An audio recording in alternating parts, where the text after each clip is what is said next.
एक बार फिर उत्तर बिहार के ज्यादातर इलाकों में बाढ़ का खतरा बढ़ता ही जा रहा है। बागमती, कोसी, गंडक और बूढ़ी गंडक के साथ दूसरी नदियां भी उफान पर है। नदियों के बढ़ते जलस्तर के साथ बढ़ रही है उत्तर बिहार के लोगों की धड़कनें। नमस्कार, मैं हूं शुभ मिश्रा और आप देख रहे हैं न्यूज 18 विशेष।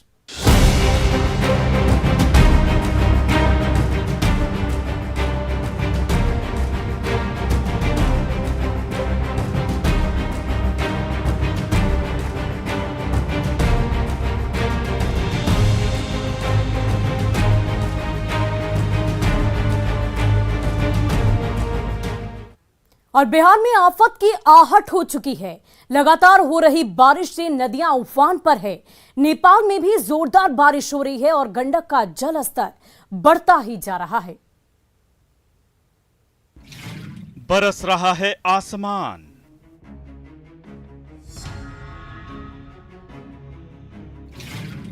जोखिम में मत डालो जान।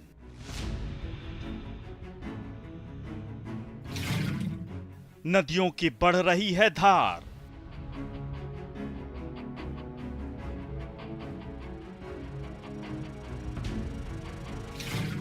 थम रही है जिंदगी की रफ्तार।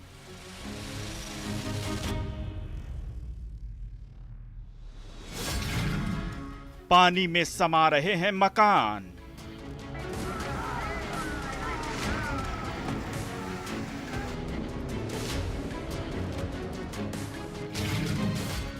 खाना पकाना तक नहीं आसान।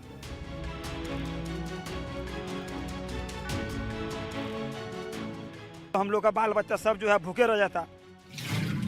पानी ने कर दिया बेदम,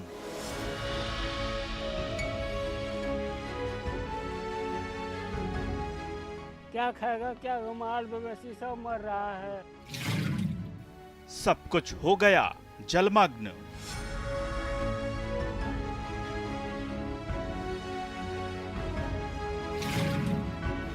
खाने के भी पड़ गए लाले।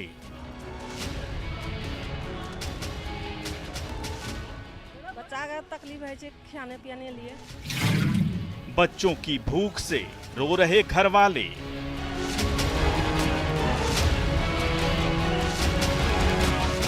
बिहार में आफत की आहट हो चुकी है। नदियां उफान पर हैं। पड़ोसी देश नेपाल में बारिश से धड़कनें बढ़ रही हैं। नदियों का जलस्तर भी बढ़ता ही जा रहा है। लगातार नदियां खतरे के निशान को पार करने पर आमादा हैं। निचले इलाके के सैकड़ों गांवों पर बाढ़ का खतरा मंडरा रहा है। कई गांवों का संपर्क पूरी तरह कट चुका है। सड़कों पर भी कई फीट पानी बह रहा है। कोसी नदी भी अपना रौद्र रूप दिखा रही है। गंडक, बूढ़ी गंडक के साथ साथ परमान नदी भी तबाही लाने पर आमादा है।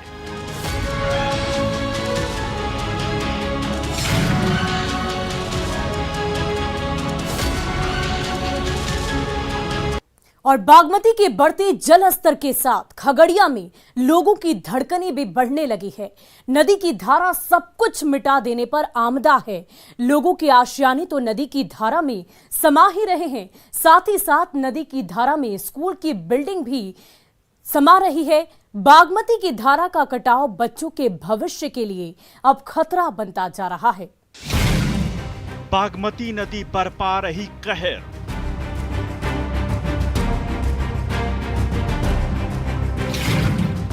कटाव की चपेट में घर-बार।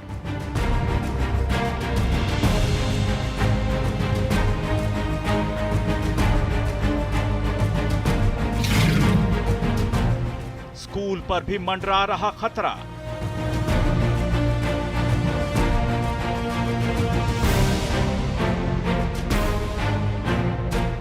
नदियां उफान पर हैं। लोगों की जान खतरे में है।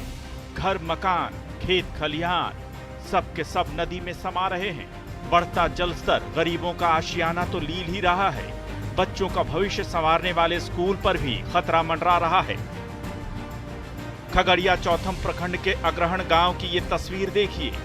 बागमती नदी की धारा इस सरकारी स्कूल को लील लेने पर आमादा है। चौथम प्रखंड के ठुठी मोहनपुर पंचायत के अग्रहण गांव में पिछले वर्ष से कटाव जारी है। पिछले वर्ष 3 दर्जन घर नदी में कट चुका है। आप देख लीजिए कि अग्रहण के विद्यालय भी कटाव के भेंट चढ़ सकते हैं। और कटाव के जद में मतलब देखिए किस तरह से जो है कटाव हो रहा है एकदम। हमको लगता है क्या कि अभी जो है 3 दर्जन से अधिक घर कटाव के मुआयने पे है। अग्रहण का यह सरकारी स्कूल भवन धीरे धीरे कटाव की भेंट चढ़ने को तैयार है, लेकिन कोई इसकी सुध लेने को तैयार नहीं। स्थिति ऐसी है कि गांव वालों को खुद ही मदद की गुहार लगानी पड़ रही है।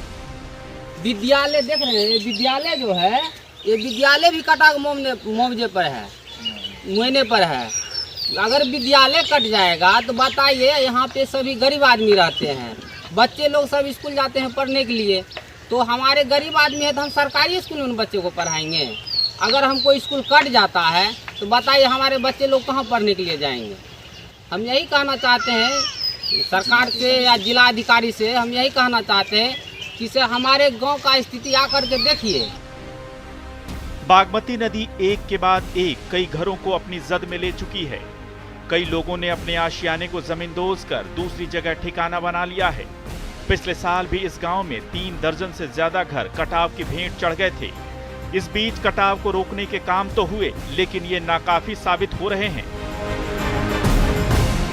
जैसे ही नदी का जलस्तर बढ़ा, सब कुछ उसमें समा गया। हालांकि जिला प्रशासन जल्द ही राहत और बचाव का काम शुरू करने का दावा कर रहा है। यहाँ पे अग्रहण वगैरह में लास्ट मोमेंट में उसको जोड़ा गया, पहले सूची में नहीं, लेकिन उसकी हम लोगों ने परसिस्टेंटली इसके बारे में लिखा तो वहाँ से इसका टेंडर इत्यादि भी हो गया है। लेकिन किसी के भाग नहीं लेने के कारण हम लोग टेंडर के माध्यम से नहीं, विभागीय स्तर से ही फ्लड फाइटिंग के दौरान इसका कार्य पूर्ण कराएंगे। जिस तरह लगातार कोसी और बागमती नदियों का जलस्तर बढ़ता जा रहा है, लोगों की परेशानी बढ़नी तय है। सबसे बड़ा सवाल यही है कि क्या समय रहते राहत और बचाव का काम शुरू हो पाएगा। उम्मीद है जिला प्रशासन जल्द ही स्कूल भवन को बचाने की पहल करेगा। कहीं ऐसा न हो कि गांव के दूसरे घरों की तरह ये स्कूल भवन भी कटाव की भेंट चढ़ जाए और बच्चों का भविष्य अंधकारमय हो जाए। दिग्विजय कुमार, न्यूज़ 18, खगड़िया।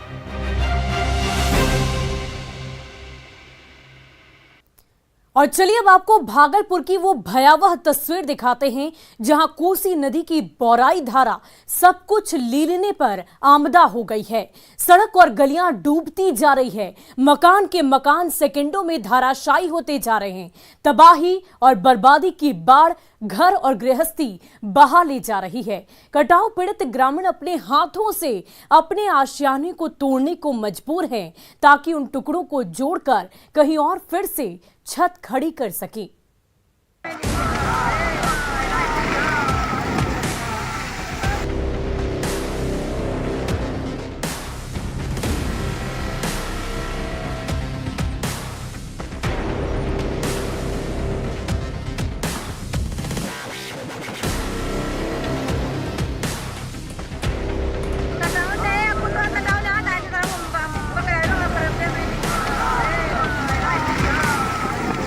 ईंट के टुकड़े गिरे, कुछ और टुकड़ों की बारिश हुई, सीमेंट के पिलर हिले, फिर तो उस पिलर पर खड़ी पूरी की पूरी छत और इमारत ही टुकड़े टुकड़े होकर कोसी नदी की धारा में विलीन हो गई। ये वायरल वीडियो है नवगछिया के जहांगीरपुर गांव का। जिस आशियाने को तिनका तिनका जोड़कर खड़ा किया था, वो कोसी नदी की धारा में विलीन हो गया। दिन ब दिन विकराल होती जा रही कोसी नदी की धारा ने इमारत की नींव ही हिलाकर रख दी। कंक्रीट के पिलर पर खड़ी बिल्डिंग एक ओर झुकी, ईंट के टुकड़े तिनके की तरह गिरने लगे और फिर देखते ही देखते पूरी की पूरी इमारत भरभरा कर ढह गई। अब इस इमारत के नीचे रहने वाले ग्रामीणों के पास सिर छिपाने की और कोई जगह नहीं बची।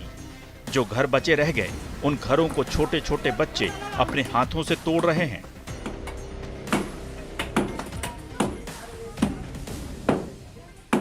क्या हो गया? कट रहा है। कट रहा है? हाँ। तो छोटे छोटे बच्चे हो के तुम लोग भी इसमें लगे हुए हो कि ईटा बच जाए? हाँ। क्या ईटा बच जा। कुछ दिन पहले तक मीलों दूर बहने वाली कोसी नदी ने अचानक अपना रास्ता बदल दिया। इसके बाद गोपालपुर के कई गांव नदी की जद में आ गए, जहां इन दिनों तेजी से कटाव हो रहा है। एक के बाद एक पक्के मकान दरकते जा रहे हैं।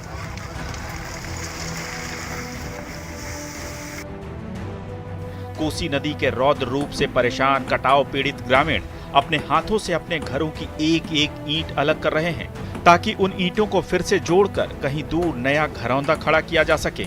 जहांगीरपुर के हर एक ग्रामीण की यही त्रासदी है।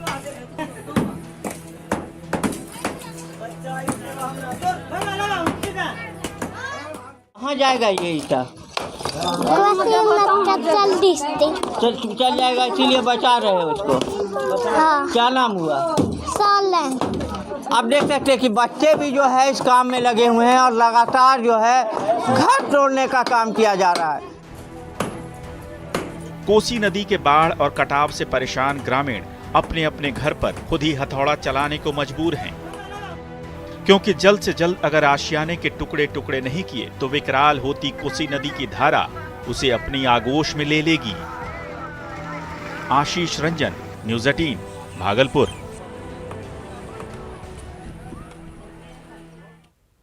और सहरसा में कोसी ने कटाव करना शुरू कर दिया है तो पूर्णिया में परमान नदी परवान पर है। लगातार हो रही बारिश की वजह से बिहार में बहने वाली कई नदियां इस वक्त तूफान पर है। कहीं कटाव होने लगा है तो कहीं कई गांव में पानी घुस चुका है। लोगों की मुश्किलें अब और भी ज्यादा बढ़ने लगी है।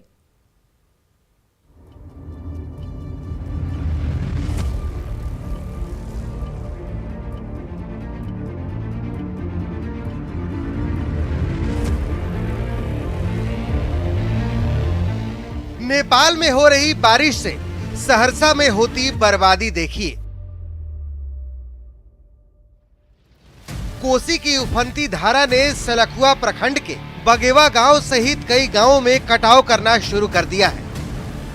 अब तक सैकड़ों एकड़ जमीन नदी में विलीन हो चुकी है। उपजाऊ जमीन के कटाव ने किसानों को परेशान कर दिया है।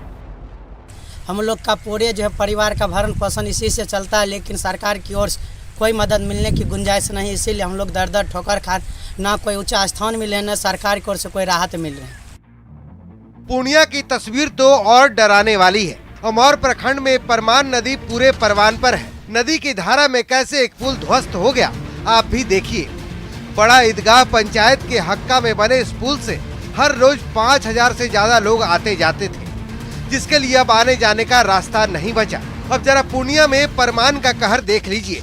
ये तस्वीर भी अमौर प्रखंड का ही है। अमौर प्रखंड के दर्जनों गांवों में बाढ़ का पानी घुस चुका है, जिसके कारण खेत और सड़कें सब एक हो चुकी हैं। लहरिया गांव की ये तस्वीर, लोगों के घरों में पानी घुस चुका है। अगर ऐसे ही पानी बढ़ता रहा तो इस साल भी लोगों को घर बार छोड़कर बांध पर आसरा लेना पड़ेगा। और आप देख सकते हैं कि यहाँ पे चूल्हा चौका तक बंद है। लोगों के चूल्हे में पानी घुस गया है, लोगों के घर आंगन में पानी घुसा हुआ है। लोग जो छोटे छोटे बच्चे हैं वो छत पर रहने को विवश है, घरों में पानी घुसा हुआ है। उफनाती नदियों ने बिहार में बर्बादी की कहानी लिखनी शुरू कर दी है। लोगों की माने तो अब तक प्रशासन की तरफ से मदद के लिए बहुत कुछ नहीं किया गया है। अगर ऐसे पानी का प्रवाह गाँवों की तरफ बढ़ता रहा तो इस साल भी हालात पिछले साल की तरह ही हो जाएंगे। न्यूज़ 18 के लिए सहरसा से अनुभव और पूर्णिया से कुमार प्रवीण की रिपोर्ट। और उत्तर बिहार में हर साल बाढ़ से तबाही आती है। नदियां हर वक्त प्रलय का रूप लेती हैं और हाल पिछले कई दशकों से यही बना हुआ है। नेपाल से निकलने वाली नदियों के इस तांडव के आगे उत्तर बिहार पूरी तरह बेबस है। सरकारों की इच्छा शक्ति और नेपाल के बेरुखी ने बिहार को बेबस कर रखा है।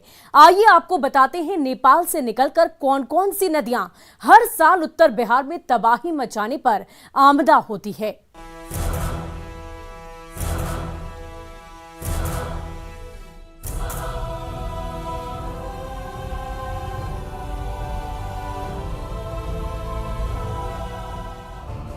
नेपाल से निकलकर बिहार में प्रवेश करने वाली नदियां हर साल उत्तर बिहार में प्रलय लाती हैं।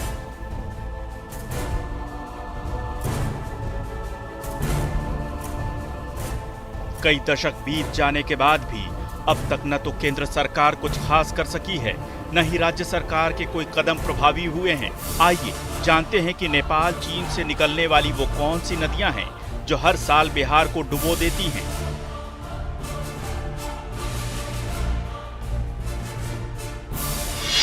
कोसी नदी। कोसी नदी तिब्बत नेपाल के हिमालय से निकलती है।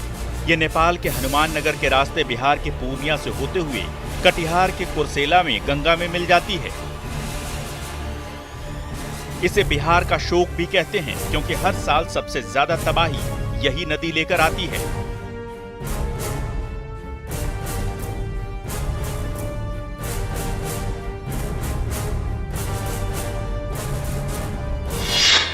नेपाल में इसे सप्तकोशी या सप्तकौशिक भी कहते हैं क्योंकि इसकी 7 शाखाएं हैं।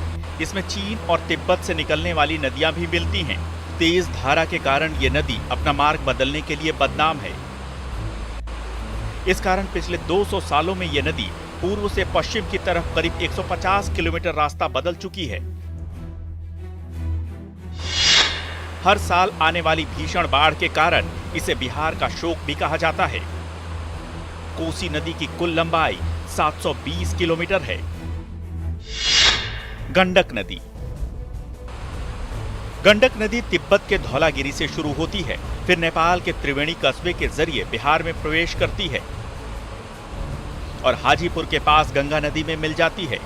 अपने उद्गम से गंगा में मिलने तक गंडक की कुल लंबाई 307 किलोमीटर है। बिहार में इसकी लंबाई 120 किलोमीटर है। गंडक नदी में आने वाली बाढ़ से पश्चिमी चंपारण, पूर्वी चंपारण, मुजफ्फरपुर, गोपालगंज, सीवान, सारण और वैशाली जिलों के कई इलाके प्रभावित होते हैं। बूढ़ी गंडक नदी। बूढ़ी गंडक नदी नेपाल से सटे सोमेश्वर पहाड़ी से शुरू होती है।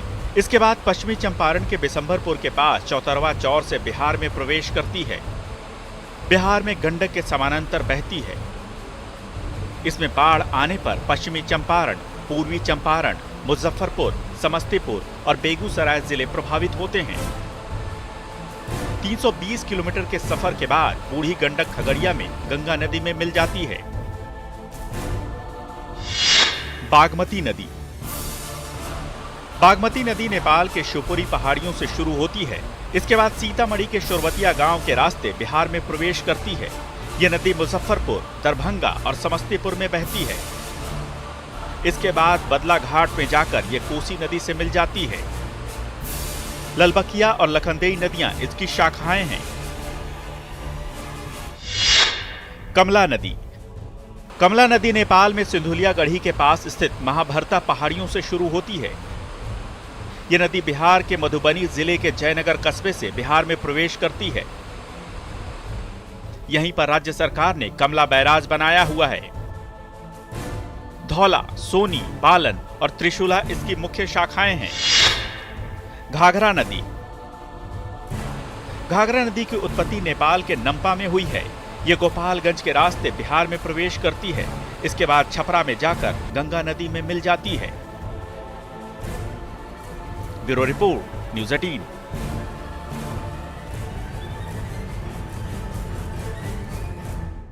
और फिलहाल के लिए हमारे इस खास कार्यक्रम में आज बस इतना ही। देखते रहिए न्यूज़ 18 बिहार झारखंड।